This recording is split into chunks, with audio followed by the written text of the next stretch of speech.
Oi, gente! Sejam bem-vindos a mais uma aula de geografia.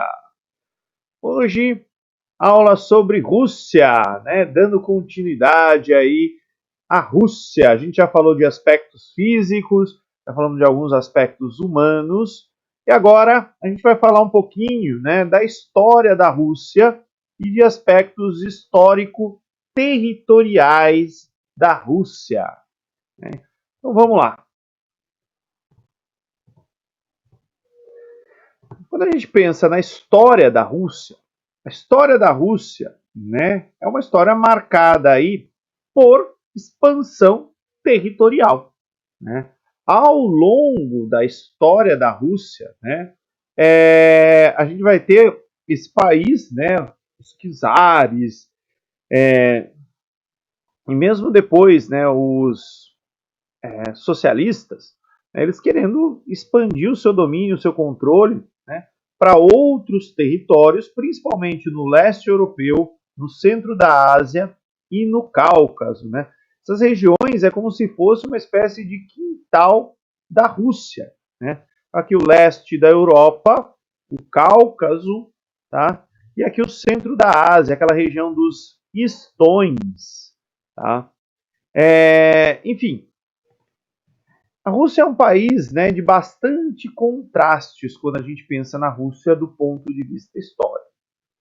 Seja na época dos czares, seja durante o socialismo, seja hoje, né, é um país que a gente vai ter aí grandes desigualdades sociais, né, os recursos principais dos países, né, na mão aí de poucas pessoas, né, e assim, quando a gente volta no tempo, imagina a Rússia ali no início do século XX, era um país onde esses contrastes eles eram muito maiores. Para ter uma ideia, era um país aí que tinha algumas indústrias nas grandes cidades, era um país com universidades de destaque, com cientistas aí, produção científica importante e relevante sendo produzida, mas ao mesmo tempo historicamente, era um país que controlava bastante a sua imprensa, a sua liberdade de expressão.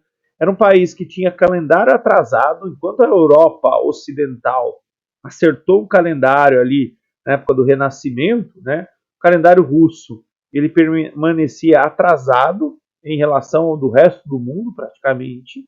E era um país com relações feudais, né, no campo. Né? Existia a figura do servo, né, quando as pessoas vendiam suas propriedades, vendiam junto os servos, né, que estavam ali naquelas propriedades. Então, uma relação que no campo existia de homem com a terra. Né? Então, nesses aspectos, era um país muito atrasado, muito desigual.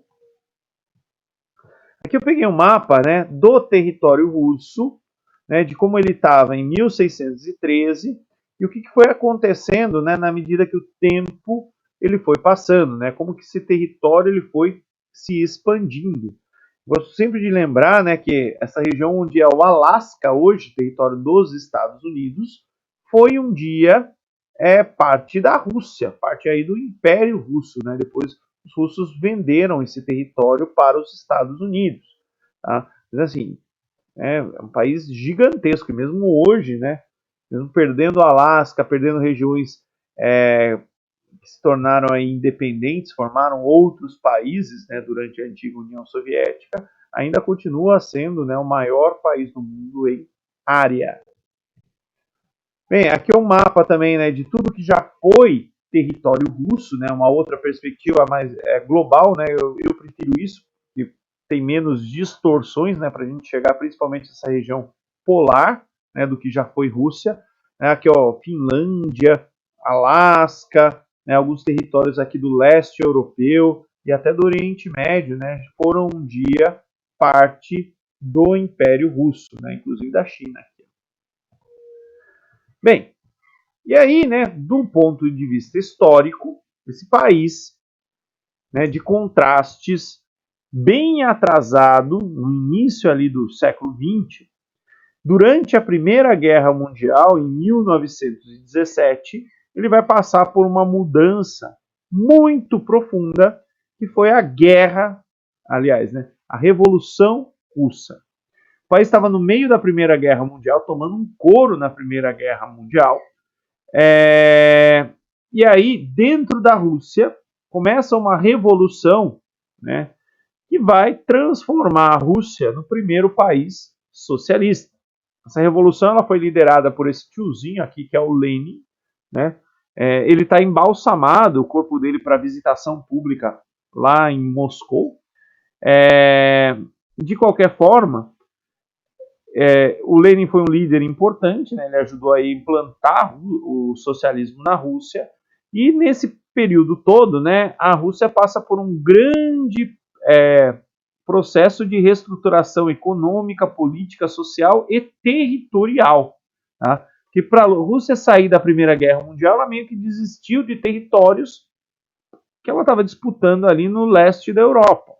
Tá? Só que, assim, essa revolução ela não foi de boas, né? A Rússia entra num período de guerra civil, tá? E essa guerra civil ela vai durar até 1922, 23 ou 24, dependendo de quem interpreta ali a história. Então, dura um bom tempo, né? E o país ali, aos pouquinhos, ele vai se reestruturando. Tem um filme clássico da década de 60, né? Chamado Dr. Zhivago, né? Conta a história de um médico, da família dele, de outras famílias, aí nesse período, né, de Revolução Russa e de Guerra Civil. É muito legal. Tá? Se vocês tiverem oportunidade, assista. Bem, e aí, no ano de 1922, né, a Guerra Civil Russa estava quase que terminando, ou terminando, dependendo da maneira que se entende. A Rússia mais Ucrânia, fica mais ou menos aqui, mais Bielorrússia, fica nessa região aqui, mais uma região aqui chamada Transcaucásia, né, se juntam e formam uma coisa chamada União Soviética, ou União das Repúblicas Socialistas Soviéticas. Mas assim, esses territórios, Ucrânia, Bielorrússia, Transcaucásia, eram parte, né, ou foram em algum momento parte do Império Russo. Tá? Eu tinha dito, né, que a Rússia tinha desistido de pretensões territoriais para sair da Primeira Guerra Mundial. Só que depois, né, o país se reorganiza, se fortalece e passa a intervir politicamente, às vezes militarmente, nos seus vizinhos. Né? E aí ele forma essa União Soviética, mas na verdade quem dominava o rolê todo aí sempre foi a Rússia, né? Porque a Rússia era o maior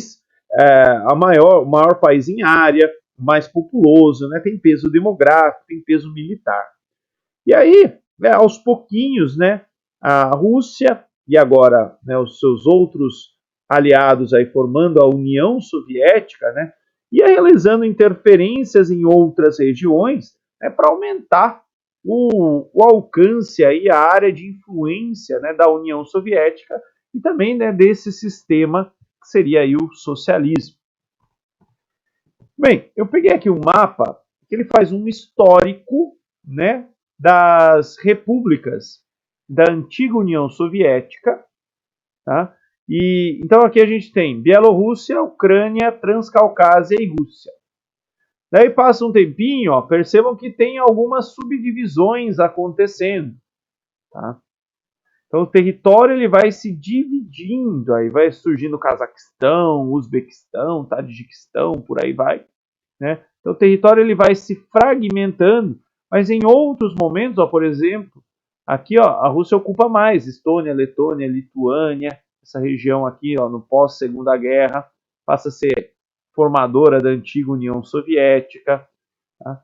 Então o território, né, a área de influência, o coração, né, do que seria a ex-União Soviética, ele vai aumentando aí com o passar do tempo, até 1956, quando ele fica aí com o seu tamanho máximo, né? A sua área territorial máxima que vai se manter aí até 1991. E aí, também, né, no pós-Segunda Guerra Mundial, começa um período aí chamado de Guerra Fria, né? Estados Unidos de um lado, União Soviética de outro, capitalismo de um lado, socialismo do outro, enfim, cor azul de um lado, cor vermelha do outro, como isso é retratado. E é sempre muito comum que quando a gente fala de Guerra Fria, aparece um mapa, né? Tá do lado de cá Estados Unidos, do lado de cá a União Soviética. E a gente sempre imagina, né, que se esses países entrassem em guerra, a guerra ela se daria muitas vezes em território europeu. Na verdade, ó, se a gente olhar aqui, né, sob uma perspectiva polar, tá, esses países provavelmente não jogariam bombas atômicas aí, usando mísseis balísticos intercontinentais, aqui pela região polar. A região polar é uma região muito importante, né, para a Rússia e também para os Estados Unidos, Canadá, enfim, o mundo ocidental aí aliado dos Estados Unidos durante a Guerra Fria. É claro que assim, a disputa do que acontecia na Europa era uma parte muito importante, muito relevante, né, desse período de Guerra Fria. A questão polar, ela é talvez a determinante nesse cenário.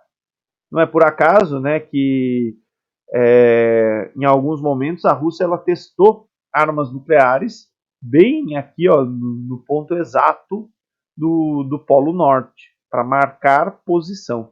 Um filme muito legal sobre isso chamado Widowmaker, K-19 Widowmaker, Fazedor de Viúvas, que conta a história desse submarino. Bem, período de Guerra Fria também é um período de corridas, né? Estados Unidos e União Soviética disputavam aí qual que era o melhor modelo econômico, social, político, né? E tentavam vender isso para outros países na tentativa de conseguir aliados, né? E essas corridas envolviam aí múltiplas dimensões de disputa, né? Corrida espacial. Os russos vão lá e colocam um satélite em órbita, que é o Sputnik. Aí os Estados Unidos vão lá e colocam um cachorro em órbita. Aí os russos vão lá e colocam um astronauta. Aí os Estados Unidos chegam na Lua. Aí os russos vão lá e põem uma estação espacial orbitando a Terra, né? Quando eu falo russo, é soviéticos, né? Mas, enfim, como a Rússia mandava na União Soviética, russos. Tá? Enfim, corrida bélica, né? Os Estados Unidos inventavam um tanque com uma blindagem X. Os russos inventavam um tanque com uma blindagem melhor e que tinha um canhão que a bala conseguia atravessar essa blindagem do tanque americano. Aí os Estados Unidos faziam a mesma coisa. Eles disputavam quem tinha o barco melhor, quem tinha o fuzil melhor, vários tipos de armas aí diferentes, né? A gente tinha disputa nuclear, né? Quem tinha mais armas nucleares. Disputa olímpica, quem ganhava mais medalhas nas Olimpíadas, né? Disputa científica, né? Quem publicava mais, quem produzia mais ciência. E também disputa cultural, né? Qual dos sistemas aí conseguiria, né, influenciar mais países, mais nações, mais pessoas. Bem, e aí eu pus algumas coisas, né, sobre momentos aí dessas corridas que são importantes. Né? A corrida espacial ela é bem relevante porque os Estados Unidos conseguiram um grande troféu, né, que é ir para a Lua. Os russos nunca foram para a Lua, né, os soviéticos. Cada um tinha o seu nome próprio, né? Astronauta dos Estados Unidos, cosmonauta da Rússia. Só que, embora os Estados Unidos tenham chegado na Lua, né, os Estados Unidos adotaram uma tecnologia espacial que se mostrou ruim no longo prazo, que foi a questão dos ônibus espaciais. E aí, né, num determinado momento, eles passaram a ter que recorrer aos russos, né, usando foguetes soviéticos aí com uma tecnologia de mais de 60 anos, né, para poder ir para a Estação Espacial Internacional ou colocar, às vezes, seus satélites em órbita. Tá? Então aí fica a discussão, né? Quem venceu a guerra? Quem chegou na Lua primeiro, né? Ou quem continuou, né, indo ao espaço com uma certa tranquilidade. De qualquer forma, né, os dois países desenvolveram tecnologias, desenvolveram aí produtos muito importantes. Corrida nuclear, né? Os países disputavam quem tinha as maiores, as melhores, as mais potentes armas nucleares. E aqui tem um gráfico, né, que mostra um pouquinho dessa evolução de armas nucleares. Um período que a União Soviética ela tinha bem mais armas nucleares do que os Estados Unidos. Porém, se a gente for ver de potência dessas armas nucleares, as armas dos Estados Unidos eram mais potentes do que as soviéticas. De qualquer forma, ó, isso tendeu aí a um certo equilíbrio depois que eles assinaram alguns tratados de desarmamento nuclear. Corrida olímpica, né? Aqui um quadro, né, de diferentes Olimpíadas de medalhas. Então teve a Olimpíada de Montreal em 76, né? O país que ganhou mais medalhas de ouro, que é o que a gente considera para fins olímpicos, né? União Soviética, primeiro lugar. Segundo lugar, a Alemanha Oriental, que também era socialista. E aí, Estados Unidos e Alemanha Ocidental em terceiro e quarto lugares. Em 1980 ia ter a Olimpíada em Moscou. E aí os Estados Unidos falou, não vou. Né? Afinal de contas, é a casa dos caras, se a gente for prestigiar isso. Então, os Estados Unidos boicotaram a Olimpíada de Moscou. Resultado, né? União Soviética em primeiro, Alemanha Oriental em segundo, Bulgária em terceiro. Mas, enfim, né, o domínio de medalhas é bem amplo aqui entre os países socialistas. Daí veio 84. O Comitê Olímpico Internacional pôs a Olimpíada em um e no outro, né, para não gerar briga. E aí a Olimpíada em Los Angeles. Daí foi a vez da União Soviética, da Alemanha Oriental não ir. Né? E aí você vê Estados Unidos em primeiro, Alemanha Ocidental em primeiro, né, os países aí, a Romênia, é interessante, muitos atletas da União Soviética se inscreveram pela Romênia para participar. Então, por isso, né, um número aqui bem elevado da Romênia, que se a gente olhar aqui ó, na Olimpíada anterior, tinha só 7 medalhas, né, que foi para 20. E por fim, ó, Olimpíada de Seul, né? De novo, né, o mundo oriental não, bloco socialista, digamos assim, né, indo bem aqui nas Olimpíadas. E até hoje essa questão de número de medalhas é importante, né? Já visto aí a Olimpíada de Pequim. E por fim, né, cada país tinha aí a sua produção cultural para demonizar o seu inimigo, né? E esse filme é muito bom. Tá? O filme dos Estados Unidos é o Rocky 4 e ele é todo, né, de propaganda ali durante a Guerra Fria. A gente vê um carinha baixinho representando os Estados Unidos, né, o grandão soviético, russo ali, maior país do mundo, forte pra caramba. E aí tem um embate entre os dois, né, tem como o Rocky treina ali, vai devagarzinho, vai na dele, não sei o quê. E, enfim, aí os dois lutam, tem a luta, no filme fala que o soviético aqui toma bomba e não sei o quê. Mas, enfim, é a produção da época onde um lado tentava demonizar o outro. É muito, muito legal o filme, vale a pena ser assistido. E o que eu tinha para falar é isso. Muito obrigado, gente. Até mais. Tchau, tchau.